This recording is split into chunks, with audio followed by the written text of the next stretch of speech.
नमस्कार प्यारे दर्शकों, मैं गिरगिट मौसी हूँ, चिड़ियाघर मोहल्ले की हिट मौसी हूँ। फटाफट से क्या पूछ रहे हैं आप? ये अरे आज हम पता क्या एपिसोड शूट कर रहे हैं? वो 26 जनवरी गणतंत्र दिवस आने वाला है ना, तो बस उसी की तैयारियां चालू हैं हमारे इस चिड़ियाघर मोहल्ले में।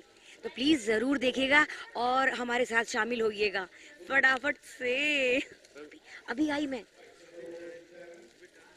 क्या अगर सीन की बात करें तो क्या चल रहा है यहाँ पे अभी? हमारे सीन में हम लोग तो तैयारी कर रहे हैं सच। मैं मिस्टर भेड़, अरे यहाँ ये भेड़ वाजपेयी और चोपड़ा जी भी हैं। चोपड़ा जी, अरे यहाँ तो सुनो, देखो स्टूडियो से आए हैं लोग जानने। ये है चोपड़ा जी, ये है भेड़ वाजपेयी, हमारे हस्बैंड प्ले कर रहे हैं।